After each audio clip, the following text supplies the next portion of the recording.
Despite being one of the first people in the entire world to have seen this film, now that I'm finally reviewing it, it feels like there's so little left to say. Still, I'm a stubborn idiot and I want to talk about it. My name is Ren, and this is my review of The Brutalist.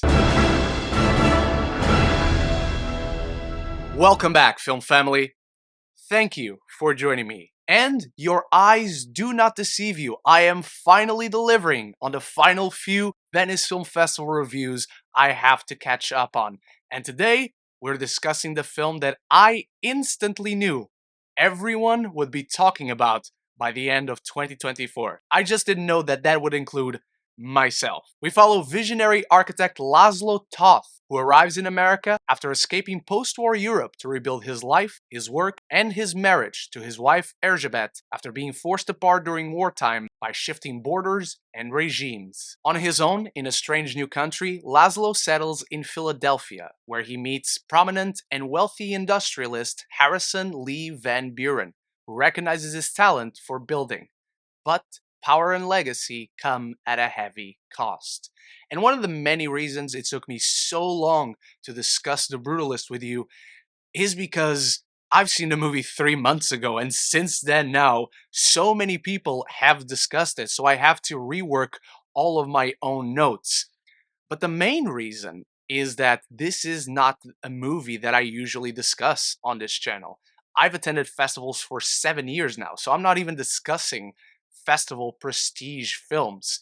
The Brutalist is the epitome of they don't make them like they used to. With a runtime eclipsing that of any American feature in decades, photography in 70mm, an overture, an intermission, an epilogue, nothing about The Brutalist screams commerciality. Nothing about The Brutalist mirrors anything we see these days. Nothing about The Brutalist is attractive to studio filmmaking. Nothing about The Brutalist mirrors the current modern landscape of filmmaking. And I am so happy this film exists.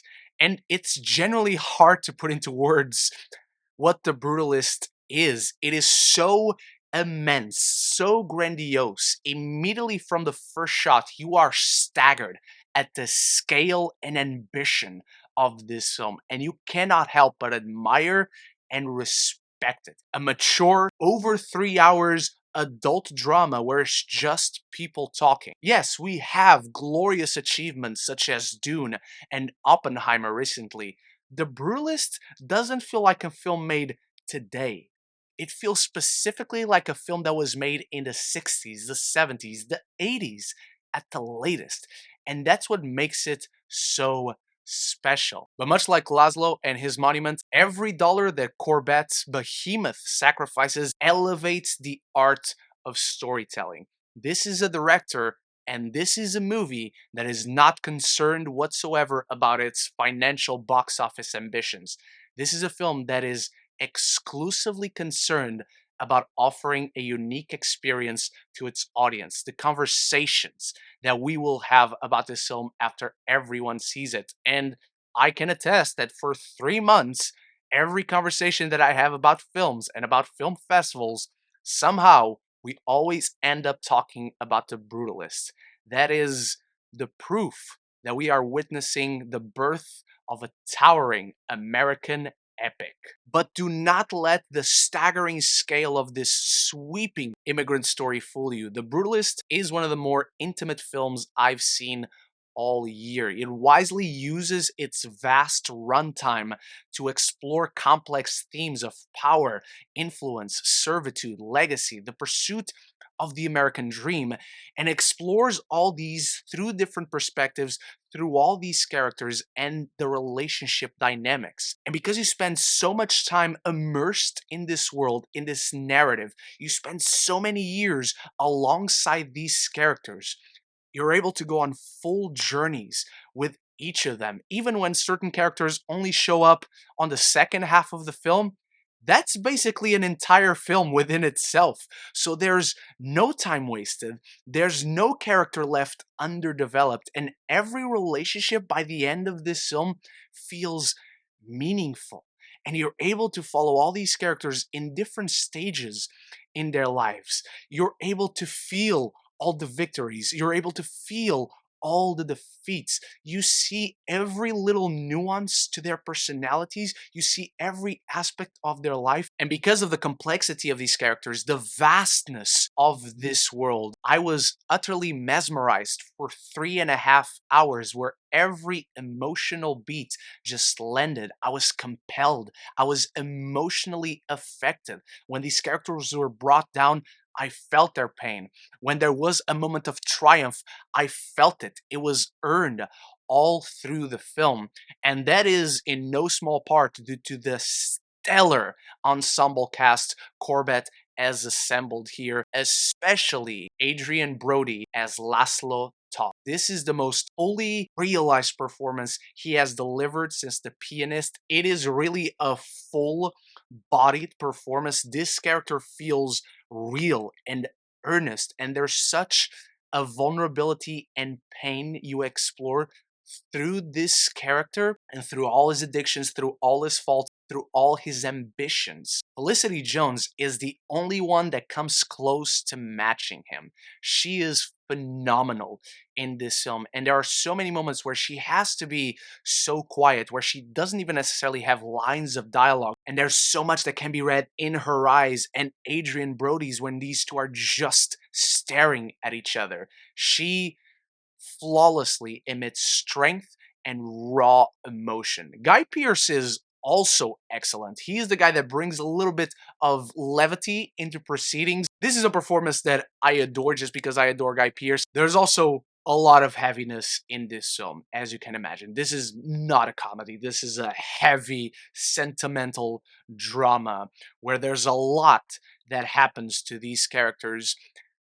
And what I noticed coming out of the Brutalist, out of the whole of the Brutalist, to be clear, in Venice, was that everyone had small issues with the film, mostly located in the second half. The second half of the second half of the Brutalist is where the story begins to show quite a few cracks. As I said at the start of this video, this is an immensely ambitious movie. We say that about so many movies these days, but everything else feels like it falls short of ambition when you're talking about The Brutalist.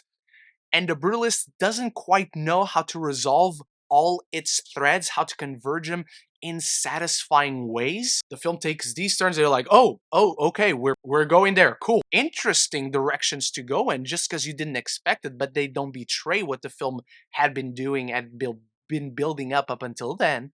But there's still not a lot of satisfaction that comes from it. And it's very tricky to be any more specific about the issues because they only come in the second half of the second half, like I said.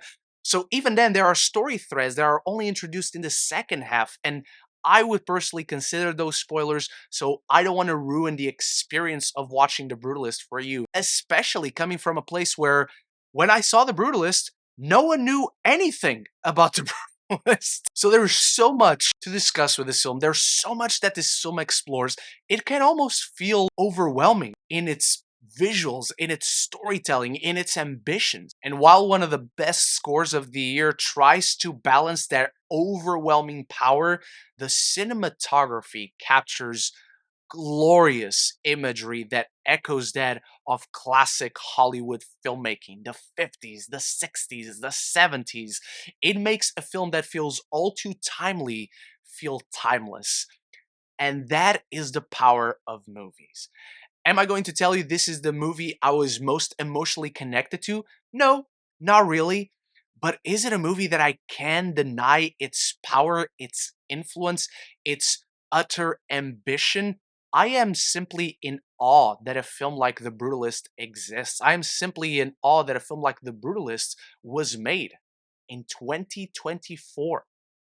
And we don't get these movies anymore, and we should all be happy that a film like The Brutalist exists. It's what filmmakers, aspiring filmmakers like myself, need to see that can be done. Let me know how excited you are for The Brutalist. Have you seen it already? What are your thoughts on it? Anything and everything down there. If you're enjoying this review, there's many more like it right up here, and more Venice Film Festival reviews, late Venice Film Festival reviews are coming. So if you want to stick around, talk more movies and TV with me, this is the place to be. Consider clicking that subscribe button and you won't miss any future conversations on your favorite movies and TV. The Brutalist is an astounding epic that astonishes with every frame, beautifully marrying masterful storytelling with gargantuan scope and ambition. This tour de force immigrant myth is as vulnerable as it is contemplative on the eternal human pursuit of immortality.